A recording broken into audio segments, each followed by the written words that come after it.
Sekarang kita lakukan pemeriksaan hati, dan bisa dimulai dengan pertanyaan kepada diri sendiri. Who am I? Siapa aku ini? Dan apa peran yang harus aku ambil dalam medan dunia kehidupan ini? Anda juga bisa merenungkan apa yang sudah Anda lakukan, prestasi atau kesalahan-kesalahan, kegagalan yang sudah Anda alami, dan apa yang sekarang sedang Anda lakukan dalam hidup Anda, juga apa yang harus Anda lakukan dalam hidup Anda. Dan Anda bisa melakukan tanya-menanya, pemeriksaan hati dan perenungan tentang apapun, tapi Anda bisa memicunya dengan sebuah pertanyaan penting. Siapa aku ini? Dari mana dan mau kemana dalam hidup ini? Anda bisa merenungkannya dengan tandas dan tuntas yang mendalam. Seberapa sering Anda bahagia dalam hidup ini? Atau seberapa sering Anda jatuh di dalam depresi, kesedihan, trauma, putus harapan, kecil hati di dalam menghadapi hidup? Renungkan itu semua, lakukan tanya-menanya pada diri sendiri. Kadang-kadang ketika batin agak kacau, Anda bisa memakai jangkar napas untuk menenteramkan hati. Untuk beberapa saat Anda bisa merasakan napas masuk dan napas keluar. Ketika Anda perhatikan itu, maka batin Anda akan menjadi tenang. Sesudah itu kita melakukan kembali tanya-menanya, eksamen, perenungan terhadap diri sendiri.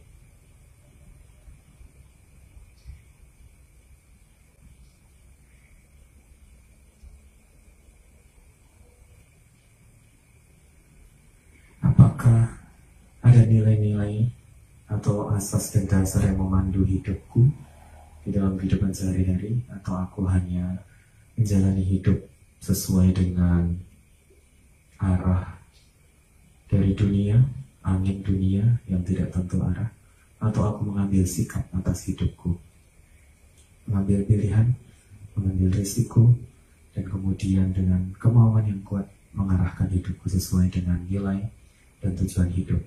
Atau aku peragu, atau aku terombang-ambing, atau aku sering tidak bahagia, depresi, overthinking, susah, sedih, cemas, panic attack. Anda lihat dengan sungguh-sungguh hidup Anda. Lebih banyak bahagia atau lebih banyak menderita? Apakah Anda sudah berbuat banyak untuk diri Anda dan kemanusiaan? Atau Anda menjalani hidup dengan biasa-biasa saja? Apakah sudah ada prestasi dan kreasi yang Anda ciptakan? Atau Anda masih lembang, terombang-ambing di dalam ketidakpastian? Renungkan itu bersama dengan kedamaian pikiran dan napas yang masuk dan keluar dengan lembut dan menenangkan. Anda bisa terus melakukan perenungan, tanya-menanya pada diri sendiri.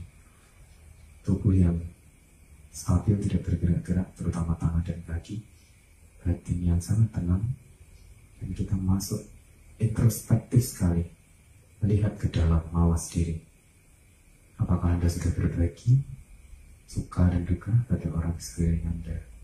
Apakah Anda sudah menjadi orang yang lebih berkurang egoisnya?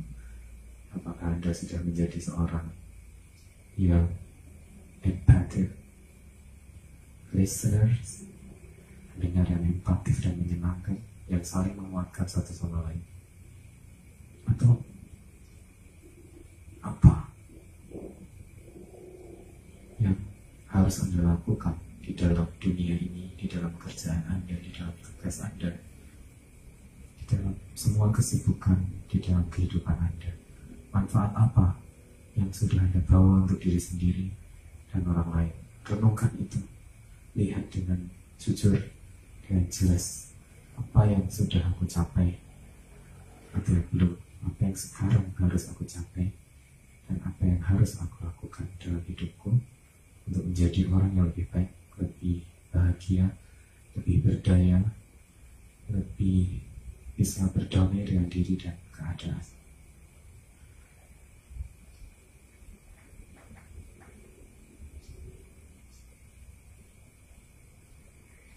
Sambil mengamati napas, Anda boleh selalu melakukan refleksi, tanya-menanya pada diri sendiri.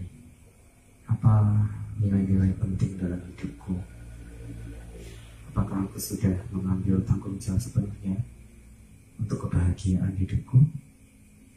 Apakah aku sudah mengambil sepenuhnya tanggung jawab untuk mengarahkan hidupku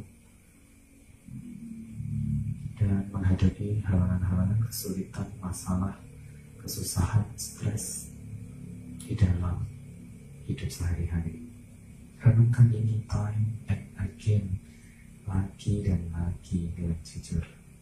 Apa yang sudah aku lakukan, apa yang sedang aku lakukan, dan apa yang harus aku lakukan untuk meningkatkan diriku, untuk menjadi lebih tangguh, untuk menjadi lebih bahagia, untuk menjadi lebih mandiri, untuk menjadi lebih bermanfaat bagi sesama. Tarik nafas yang dalam dan panjang dan keluarkan perlahan-lahan. Yang sangat nyaman, sangat tenang, sangat damai. Dan kapanpun Anda siap, Anda boleh membuka mata, meditasi selesai. Tadi meditasinya tetap apa itu? Eksamen, pemeriksaan hati. Sebetulnya ada satu pertanyaan penting. Siapa dirimu? Siapa diri kita? Who am I? Dan sesudah itu, peranku di dalam dunia ini apa? Di dalam hidup ini apa? Anda yang masih sekolah, Anda yang sudah kerja, atau yang sudah pernah tugas seperti Pak Tri, apa sesungguhnya yang mau saya capai di dalam hidup saya? Hal-hal apa yang harus saya lakukan atau belum saya lakukan misalnya? Masalah-masalah apa yang masih belum selesai? Pergumulan-pergumulan apa yang masih sangat-sangat mengganggu itu? Misalnya, ada kecenderungan kalau mahasiswa itu, ya itu tadi, menghindar, malas, menunda, ya atau enggak? Kita ini seperti termometer yang selalu melaporkan cuaca di luar kita. Tapi bukan seperti termostat yang mengatur cuaca. Kita selalu terombang-ambing karena kurangnya sebuah keteguhan atau sebuah visi, saya ini harus kemana, misalnya seperti itu. Ini penting sekali untuk kita perhatikan mulai sekarang. Apakah kita ini tipe orang yang selalu mengikuti senang dan tidak senang, yang terbawa oleh emosi, kecemasan dan depresi, dan ketidakbahagiaan, atau kita sudah mulai bisa memilih untuk selalu bahagia, selalu happy, dan selalu, oh saya mau ke sana, dan saya betul-betul mempunyai tekad kuat untuk ke sana. Arah hidupnya sangat-sangat jelas. Terus kemudian, sudahkah kita berdamai dengan diri kita sendiri? Dengan keadaan. Masa lalu ya masa lalu gitu loh. Tidak membebani dan membayangi kita sampai sekarang misalnya. Dan kita sekarang fokus ke sekarang dan masa depan misalnya. Sudah seperti itu atau belum? Ya, terus apalagi nih? Membaca tanda zaman. Ada apa dengan zaman kita ini pada saat COVID-19 ini? Apa saja yang bisa kita lakukan? Misalnya, oh di sini jelas sekali kita harus protokol kesehatan. Yang kedua, apa saja yang kita bisa pelajari dari zaman ini? Untuk bisnis, untuk kerjaan profesional, apa yang bisa saya lakukan untuk reaching out pada orang misalnya? Manfaat apa yang bisa saya lakukan? Terus kemudian media sosial semakin kuat di zaman kita social distancing gini. Nah, IT berarti ada suatu hal yang harus kita kuasai juga.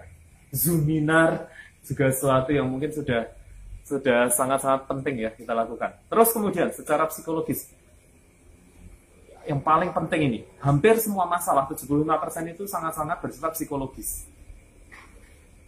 Sudah seberapa bisa sih kita flowing menerima keadaan diri kita? Atau kita ini selalu terpaku pada, kalau nggak overthinking, depresi, trauma, stres, cemas, bingung, ketakutan, worry, panic attack gitu loh. Udah selesai belum itu? Itu yang harus kita selalu tanyakan time and again. Terus kemudian apakah kita sudah memberi manfaat pada orang seperti yang wishful thinking gitu ya Mas Firman. Kita ini kan selalu mempunyai misalnya satu rencana yang baik, tetapi apakah sudah mulai ditindaklanjuti? Yesterday is history, ya. Tomorrow is still a mystery, but today is a gift. That's why we call it a present, the present.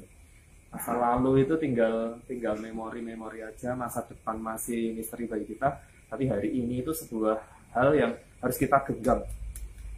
Dia a gift, dia sebuah karunia, dan dia, maka kita sebut the present. Present itu saat ini, tapi juga bisa berarti hadiah. Kita manfaatkan betul-betul hidup kita sekarang ini, berdasarkan yang lalu, kita sekarang bisa evaluasi kita harus bagaimana saat ini dan ke depan. Itu saja yang bisa saya sampaikan. Meditasi yuk kayak gini, Mas. Ada meditasi yang analitik kayak gini. Digabung dengan intuitifnya, masuk keluarnya napas. Dan kita nanti bisa membawa kehidupan kita menjadi lebih bagus. Saya pikir itu saja malam ini, ya, untuk pengantarnya. Oke, selamat malam. Nama saya Ratna. Saya dari Jogja, dari Sleman. Yes. Saya baru pertama kali meditasi di sini. Apa yang tadi dirasakan, Mbak? Ya mungkin karena baru pertama kali rasanya masih kaku sih. Tapi ya sudah mulai merasa tenang, bisa merasa mindful seperti itu. Ya, even ketika harus melakukan perenungan, Anda merasakan tenang? Iya. Iya. Merasa tenang. Merasa tenang. Tapi masih merasa kaku. Oh. Iya. Merasa kaku di hati apa di tubuh? Di tubuh. Meditasi itu pertama harus loosen up, ya. Harus relax semuanya dari kepala sampai kaki. Gitu, Mbak. Besok lagi. Selamat datang. Iya, terima kasih. Selamat malam, perkenalkan nama saya Anissa Nastiti, saya biasa dipanggil Nisnas, saya dari Kalasan. Kalau mengenai pengalaman pertama saya meditasi di sini, kebetulan saya tadi datang buru-buru, jadi sampai sini masih kepikiran yang sebelumnya saya lakukan di sini gitu. Jadi mungkin besok saya akan datang lebih awal supaya kesini juga saya lebih tenang, lebih bisa mengikuti meditasinya gitu sih. Kalau motivasi saya sendiri ikut di sini tuh supaya latihan meditasi ini bisa jadi konsisten gitu, bisa rutin, terjadwal gitu. Itu sih. Jadi sekian, terima kasih, salam kenal. Salam kenal, Mbak Nisnas ya. Nisa Nastiti. Mbak, gini, bahkan pemilihan waktu itu sudah menunjukkan ketegasan, ya. Artinya kalau besok bisa tidak terlambat, itu akan lebih enak. Jadi hanya waktu saja. Biasanya orang ikut meditasi untuk apa sih? Supaya tenang, supaya damai, kesadarannya tumbuh, pemahaman ada ya. Anda tujuannya nggak itu ya, Pak. Ada yang pengen sakti seperti Mas Didi, selalu melihat hantu terus, iya gini mengatasi gitu kan Mas Didi itu. Tapi kalau Anda hanya pengen konsisten aja, dahsyat loh itu. Tapi kalau mau konsisten waktu, berarti harus tegas juga, ya. Datangnya jangan telat-telat. Cuma, bahkan telat pun dalam meditasi nggak apa-apa. Ketika Anda duduk meditasi kan masih ingat yang lalu-lalu. Di dalam meditasi ini kan refleksi sesungguhnya. Apa yang tadi sudah aku lakukan? Sudah memuaskan belum yang aku lakukan, gitu loh. Udah bagus belum? Apa yang bisa Anda evaluasi dari itu? Itu meditasi juga. Mas, yes. Saya mau cerita aja. Pengalaman meditasi malam hari ini, jujur ini kebetulan kacau. Yes. Jadi tidak seperti biasanya. Saya berusaha dari beta ke theta atau alpha, terus sulit banget. Ke beta terus, tapi ruwet terus. Yeah. Kenapa? Mungkin karena kemarin saya sempat ini ya, mengalami satu kecewaan yang menurut saya ya salah. Jadi kemarin ada peristiwa, saya itu kecewa sama situasi dan seseorang. Sampai sekarang masih saya bawa. Peristiwanya itu ketika kita menghadapi suatu keadaan atau suatu orang yang kita itu udah berusaha, aku tuh nggak suka loh kayak gini loh, gitu. Tapi tetap aja nggak ada perubahan dan apa ya, situasinya juga seperti itu aja. Jadi kok kayaknya nggak ada perubahan dan itu aja ya. istilahnya itu gimana ya, sumpek, bosen gitu. Ya itu aja yang saya rasakan sih gitu. Terus yang sampai saat ini malah terkesannya anyep. Anyep tuh saya tuh merasa tidak senang banget, atau merasa tidak sedih banget, atau nggak susah, ya anyep aja. Ya kayak kalau inspirasi itu kayak keran inspirasinya tuh di mandek gitu. Jadi saya harusnya itu ketawa, ada bersyukur ketawa, tapi ya saya bersyukur tapi nggak bisa ketawa los. Tapi saya juga nggak sedih, nggak gimana anyep kayaknya. Harusan ketawa. Nah ini nggak los, cuma gini-gini aja gitu. Makasih Mas Bram. Terima kasih. Very important question and sharing. Mas Thomas, gini, yang pertama, it is very interesting that satu hal yang sangat mengecewakan atau tidak membuat kita nyaman dan belum selesai, menurut kita, itu bisa lingering gitu loh. Bisa mewarnai hidup kita dari kemarin sampai sekarang, dan mungkin masih bisa nanti loh, kalau belum dikelola loh ya. Dan itu emosional banget, bener nggak? Satu, ini yang harus kita catat. Artinya, as long as we cannot resolve the core problem, the root cause of our problem, dia masih akan menghantui kita. Selama akar permasalahannya belum diselesaikan secara tuntas, dia akan selalu membayangi kita. Kayak mahasiswa lah, disuruh bikin paper sama dosennya ya. Dan dia menunda, lari, sehingga nanti seperti yang selalu saya katakan, hari H-1, dia pakai jurus kopet akhirnya. Copy, paste, edit, dan delete, bener nggak? Kebakaran jenggot, dan hasilnya pun nilainya pasti juga akan kopet yang diberikan oleh dosennya gitu loh. Selama kita tidak menghadapinya dengan langsung. Gitu Mas Thomas. Yang kedua, ada orang yang seperti dikatakan Mas Thomas tadi, Pak Tri juga mungkin bisa memahami ini, bahwa aku itu jadi orang yang senang tidak, susah nggak, adem. Tapi ingat, ada orang yang ademnya ini karena paham dan karena ikhlas, ya. Berarti sudah selesai masalahnya. Saya sudah selesai dengan hidup saya. Dengan orang yang karena kecewa, ora iso piye meneh, akhirnya lelah luweh. Lelah luweh itu jadi mati rasa juga. Kayak orang yang benci banget itu loh. Orang yang benci banget dengan seseorang itu, dicubit pun dia rasa sakit loh. Karena dia memendam sesuatu, dan pendaman ini sebenarnya kurang sehat. Dan ini harus di-resolve. Harus di-resolve. Nah, soalnya apa? Soalnya itu akan membuat Anda happy tidak, stres ya tidak, tetapi ya tetap membawa Anda menjadi suwung. Benar nggak? Tidak mempunyai gairah. Yang ketiga, wah kok oke Mas Bram? Yo, hari ini saya memang banyak. Ada yang namanya zen moment di dalam hidup manusia itu. Dalam masa-masa tertentu, manusia itu ada yang disebut dengan ekstensi, longgar banget, ada yang disebut dengan intensi, padat banget. Untuk kerjaan maupun untuk perasaan. Untuk kerjaan kadang-kadang tuh gawean nih oke banget nih loh, sampai kita nolak-nolak. Di satu waktu kerjaan nggak ada, sampai kita tanya teman-teman kita, ono kerjaan, nah gitu ya. Tapi ada juga secara emosional, orang itu ada intensi banget loh ya. Ada masalah datang. Yang nggak enak biasanya bertubi-tubi, bener nggak? Kadang-kadang kita longgar, nggak ada masalah sama sekali. Mas, pada saat Anda seperti ini adalah sebuah kesedihan eksistensial, masalah eksistensial. Soalnya, dengan tidak suka dengan seseorang, atau sikap seseorang, bener nggak? Tapi nggak ada perubahan, dan Anda akhirnya gondok juga, nggak bisa ngapa-ngapain, akhirnya seperti ini. Nah, ini harus di-face, harus dihadapi. Yo, ini satu hal ini bisa kita hadapi nggak? Kita ubah nggak? Nggak bisa. Ya sudah, kalau nggak bisa, aku akan ubah. Dan nggak perlu stres. Tapi kalau misalnya sesuatu ini bisa aku ubah nggak saat ini? Nggak bisa. Ya sudah, tak terima, wae. Nggak usah stres saat ini. Memang nggak bisa diubah saat ini mungkin. Tapi bukan berarti besok nggak berubah loh. Hidup ini sangat dinamis gitu ya. Jangan dipikir segala sesuatu itu selalu tetap. Itu dulu Mas. Yang paling penting adalah menyelamatkan hati Anda sekarang. Bagaimana ketika kita menghadapi sesuatu yang tidak bisa kita ubah, tidak sesuai selera kita saat ini? Bagaimana tuh kita bisa bahagia? Ya wes lah gitu loh. Ya wes lah kayak wong liya gitu loh. Ya tapi berhubungan dengan aku ya Mas Bram? Yo. Tapi kamu mau bahagia apa kamu mau susah dengan itu?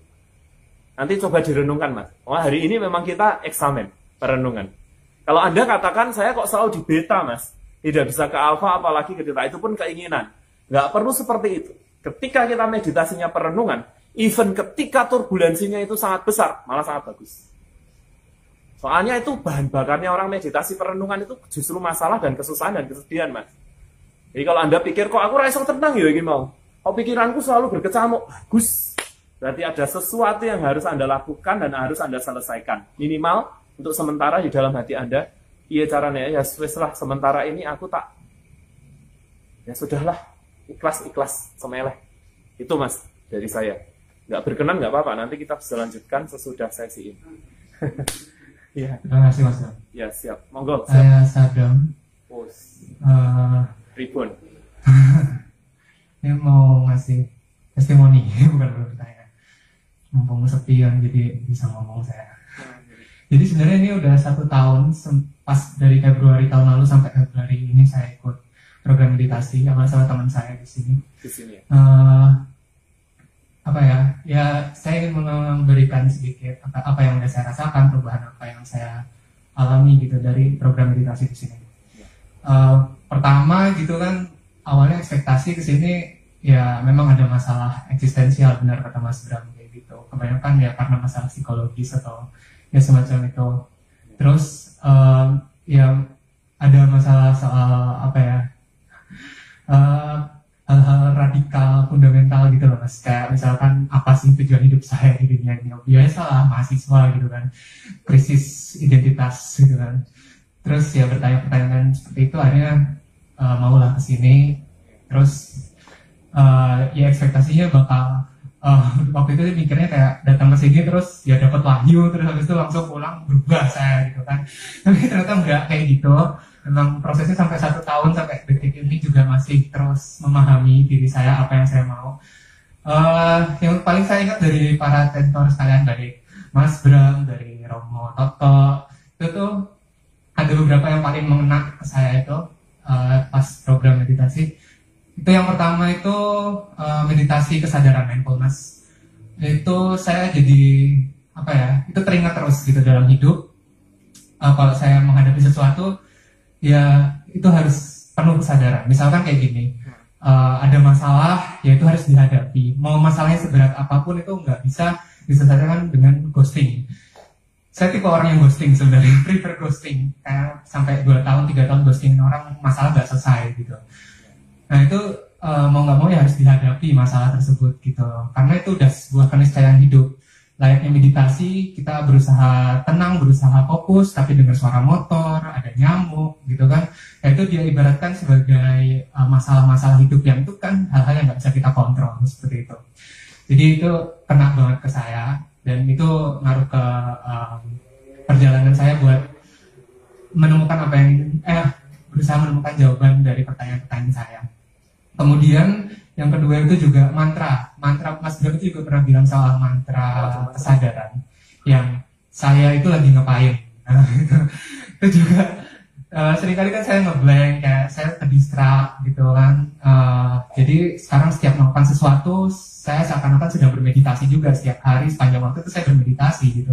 Saya sadar bahwasanya saya ini sekarang lagi ngapain gitu. Berarti saya nggak boleh melakukan ini, saya nggak boleh terdistrak ke sana sini. Ya saya harus fokus sama hal tersebut. Itu saya mantra itu ulang-ulang terus dan masih ngaruh sampai hari ini gitu di saya. Itu saya juga terima kasih sama Mas Bram dan program meditasi ini. Terus habis itu kalau dari Romo Toto itu juga ada yang kayak meditasi cinta kasih. Ada kata-kata Romo yang saya ingat juga itu kayak misalkan semakin orang membenci, itu yang menderita itu adalah kita sendiri. Bukan orang lain itu yang kita benci nggak ikut menderita gitu kan. Jadi kayak poinnya itu apa gitu. Kenapa kita terus menyimpan rasa benci tersebut sementara yang kita rusak itu malah diri kita sendiri. Jadi itu juga benar juga ya. Dari meditasi ini saya banyak dapat pelajaran itu. 3 itu diantaranya itu semua merepresentasikan dari meditasi itu sendiri. Dari meditasi kita kan belajar fokus, belajar buat memahami diri kita sendiri. Nah itu 3 itu ada contoh pelajaran yang bisa saya ambil. intinya dari semua itu adalah yang saya dapat, yang saya rasakan itu adalah nerimo sama apapun yang terjadi dalam hidup ini. Itu saya rasa adalah kunci dari saya menghadapi hidup saya gitu. Nerimo sama jangan terlalu terpaku sama hal-hal yang nggak bisa kita kontrol. Orang itu sedih, orang kecewa kadang-kadang karena hal-hal yang nggak bisa dia kontrol. Ekspektasi dia membunuh dia kayak gitu. Dan saya jadi sadar di situ juga, oh iya berarti memang selama ini saya terlalu banyak berekspektasi, terlalu banyak berharap, akhirnya saya banyak kecewa gitu. Nah, dengan mengurangi ekspektasi, mengurangi hal seperti itu, saya merasa bahwa hidup saya lebih ringan. Ya berharap boleh, tapi ya sekedarnya, apa-apa sekedarnya, marah sekedarnya, benci sekedarnya, sedih sekedarnya, senang pun sekedarnya gitu. Dan lebih tenang aja menjalani hidup. Oleh karena itu saya mau terima kasih sama Romo Toto, sama Mas Bram, sama semua yang berkecimpung, berkontribusi dengan atas sarana di Kiara Karangjati ini. Mungkin pesan buat teman-teman semua tadi yang di sini yang masih struggle, masih berjuang buat menemukan jawaban. Kalau yang dari pengalaman saya sendiri, saya yakin teman-teman juga di sini ada banyak motivasi, banyak tujuan, banyak beragam permasalahan yang membuat teman-teman ingin datang ke sini gitu untuk berusaha menemukan jawaban itu. Yang saya rasakan sendiri bahwasanya jawaban itu sebenarnya ada di dalam diri kita sendiri loh. Kayak meditasi dan program-program lain mungkin di luar teman-teman ikut program mungkin semacam konseling atau macam-macam, itu semua adalah metode untuk membantu teman-teman menemukan jawaban tersebut. Tapi jawaban itu sebenarnya ada di dalam teman-teman sendiri. Percaya sama kemampuan teman-teman, percaya sama diri teman-teman, jangan lupa bersyukur. Kadang-kadang kalau kita terlalu mikirin hari esok atau kebawa soal masa lalu, kita lupa bersyukur atas hari ini. Terima kasih. Itu aja. Luar biasa. Ini namanya witnessing, Pak. Bersaksi.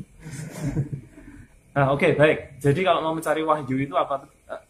Kalau if the revelation is easy, everyone will get it in an instant. Kalau yang disebut dengan perwahyuan itu gampang. Semua orang nggak perlu meditasi sebetulnya. Tapi dia biasanya dibawa serta oleh masalah, Mas Thomas dan yang lain. Oleh, gini loh, kita ini berubah bisa karena dua hal. Karena saking menderitanya kita, atau saking kita ini dicerahkan oleh penderitaan itu. Dan itu bagaimana caranya? Dengan meditasi salah satunya. Ya. Salah satunya meditasi, mau cinta kasih, mau pakai napas, mau eksamen, mau dengan mantra yang saya selalu katakan, saat ini saya sedang apa, dan sebagainya itu, memang bisa membantu. Dan itu berarti Anda sedang menjalani yang disebut dengan spirituality 101. Anda itu sedang belajar basic spiritualitas yang paling dasar loh ini, yang bisa Anda bawa. Tapi tadi witnessing-nya ini, kesaksiannya ini kok seolah-olah pesan dan kesannya pergi kemana gitu loh. Ya enggak? Saya ada pesan untuk yang lain-lain ya, yang masih struggle. Apa saya pindah tempat kok? Belum loh? Belum loh, nah, di sini aja masih happy-happy. Yaitu terus yang terpenting itu yang Anda katakan tadi adalah sebetulnya spiritualitas itu adalah membawa kita berani ngadepin masalah ini loh. Ngadepin masalah face to face, squarely. Kebanyakan kita ini mau menghadapi masalah agak berat, mundur. Bener nggak? Ketika suami saya, istri saya kelihatan mulai nggak bergairah, mulai kelihatan ada tanda selingkuh, mau meninggalkan kita, berani nggak membawa ini dalam forum diskusi? Aduh, gimana ya? Aduh, sungkan ya? Aduh, nanti perang besar ya? Itu loh yang disebut, disitu ada keberanian nggak? Untuk menghadapi masalah ini, gitu loh. Salah satunya seperti itu. Kalau diterjemahkan ke yang kompleks-kompleks sampai seperti itu loh. Pasangan saya misalnya, saya ikut spiritualitas, pasangan saya tidak mendukung misalnya. Bagaimana saya harus mengomunikasikan ini? Spiritualitas juga. Bagaimana kita mengemas, aku ikut kegiatan ini, bagus loh tujuannya misalnya. Wah, aku kan, Jojo kamu bersekutu dengan kekuatan gelap. Ya, Jojo kayak ngono, bisa nggak Anda mengomunikasikannya dengan enak dan sebagainya? Itu pun spiritualitas. Dan terutama tadi yang menjadikan betul sekali loh Mas. Seberapa berani kita menghadapi ketakutan terbesar. Kenapa? Biasanya di dalam ketakutan terbesar kita itulah jawaban terhadap masalah kita. Umumnya kita itu kan pergi kalau ada masalah, pergi kalau ada sesuatu yang menakutkan kita, dan itu tidak akan menyelesaikan masalah. Tapi Mas Bram, ini saya belum bisa face to face untuk ngadepin ini karena memang situasinya belum oke. Tapi saya tidak lari loh, saya hanya nyari timing yang pas. Itu hanya masalah timing loh. Tapi pada satu saat di satu tempat kita harus hadapi face to face. Mahasiswa S1 harus ngadepi skripsi, S2 tesis, S3 disertasi, harus ketemu dosen, harus ditolak, harus dapat masukan, habis itu kerja. Kerja ya tidak gampang juga zaman sekarang kan, atau mandiri, dia mau melakukan kegiatan ekonomi kreatif misalnya. Harus betul-betul mempunyai mental yang kuat. Master ninjutsu kita itu yang pakai betul-betul sekarang seperti ninja di depannya si Thomas, dia juga harus bisa apa yang bisa diajarkan nilai-nilai ninjutsu ini untuk anak-anak kita menghadapi masalah-masalah dalam. Penting sekali itu, sangat-sangat penting. Kekuatan mental itu penting sekali di dalam hidup manusia itu. Kalau tidak, menunda, menghindar, ya pekerjaan biasa. Bingung, overthinking, cemas, depresi, bener nggak? Itu masalah-masalah kita kayak gitu loh. Kemudian diputus sama kekasihnya, stres, nggak selesai-selesai. Ada masalah, misalnya Mas Thomas nggak suka dengan seseorang, kok mau ngono-ngono ya, rano perubahan, udah capek. Akhirnya kemudian mekanisme yang terjadi adalah yo wes, tapi lalah luah itu loh. Yo wes ini saya sebenarnya gondok, tapi nggak bisa menyelesaikan masalah. Dan akhirnya mati rasa. Mati rasanya itu tapi gondok gitu loh. Nggak sehat juga. Nah, spiritualitas itu menguraikan yang kayak gini. Sehingga nanti apa tuh? Tujuannya hidupnya enak, nyaman, bahagia. Paling tidak aku bisa ikhlas. Kalau dalam Islam ada kata-kata 3 saja kalau meditasi itu. Tafakur, tadabur, tasyakur. Ketika saya bertafakur, saya itu tanya-menanya pada diri sendiri. Aku ki sopo, aku kepiye masalahku, piye wis rampung apa urung, itu namanya tafakur. Tadabur itu mendalam. Ketika pertanyaan Anda yang sifatnya kognitif tadi, diskursif tadi udah ketemu dengan rasa. Tiba-tiba ada revelasi. Revelasi itu perwahyuan, ilham, intuisi itu. Oh, tiba-tiba ketika Anda heningi, kadang-kadang ada penyelesaian sendiri loh dari kata hati Anda. Itu namanya tadabur. Tasyakur itu akhirnya bisa, oh ya sudahlah, memang belum waktunya. Itu namanya kita sudah ikhlas. Atau ingat, tapi ingat loh Mas, jangan hanya nerimo. Hidup ini keseimbangan. Saya nerimo menghadapi pukulan kehidupan, tapi saya pun harus aktif ketika sesuatu bisa saya jalankan untuk mencapai satu kemaslahatan yang lebih banyak. Sebetulnya saya punya potensi loh, banyak. Yang lalu sudah berlalu. Tapi hidup ini sekarang di tangan kita loh. Saya mau apa? Kemarin saya gagal dengan pasangan saya belajar kegagalan ini karena apa? Oh dia sakit, oh saya yang sakit mungkin, ya toh. Kan kadang-kadang yang sakit kita bisa juga kan? Atau oh saya begitu bodoh, saya akan membangun hubungan yang sekarang personal menjadi lebih bagus. Oh yang kemarin saya melakukan kesalahan, saya tidak akan ulang. Oh kemarin kayak gini-gini, oh, saya nggak produktif ya, saya sekarang tak produktif. Membantu orang lain, menjangkau orang lain, katanya ada kata-kata. Jalan untuk bahagia itu dengan membahagiakan orang lain, menolong orang lain, meskipun hanya mendengarkan, memberikan kuping dan hati. Membuat sebuah perbedaan dalam hidup seseorang. Ada orang loh, kalau Anda kan sudah meditasi sini lama kan, ada orang gelisah sekali itu loh Pak. Ditenangkan, kamu kenapa? Wah stres banget. Bledos sarapan gonyoku. Biasku bledos, kenapa? Diputus pacarku, aku ada masalah dengan drugs misalnya, skripsi belum kelar-kelar, tenang, duduk dulu di situ, ya.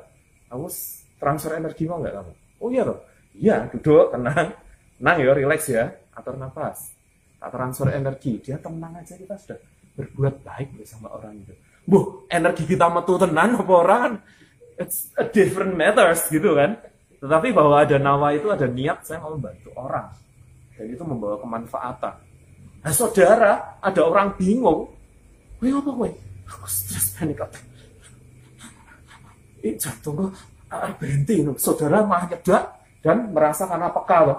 Kok aku ya ketularan? Berarti meditasi ini edian itu seperti itu ya. Harusnya dia kalau ada seperti itu, don't be drawn to their storm, bring them to your peace gitu loh.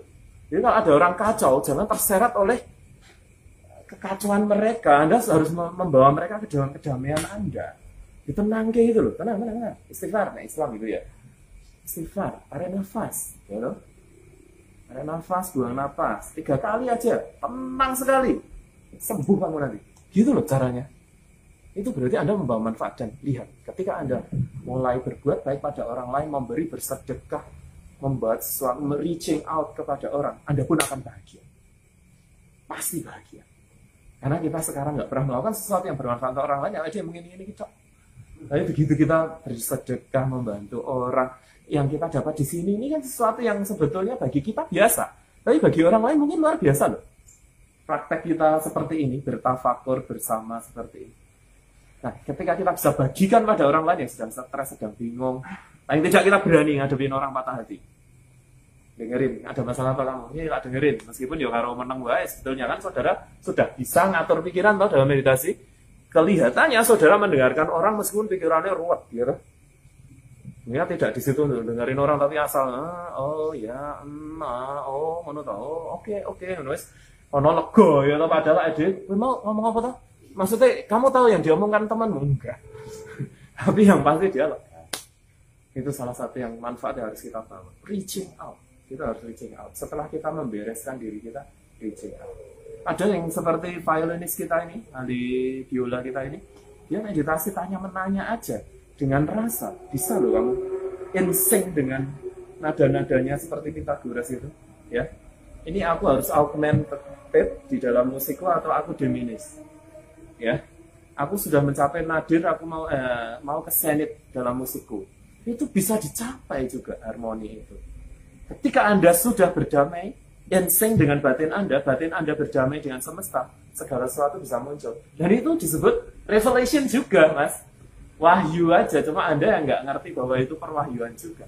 Kalau dalam Islam, ayat itu ada yang tertulis, ada yang tidak tertulis, namanya ayat kauniyah.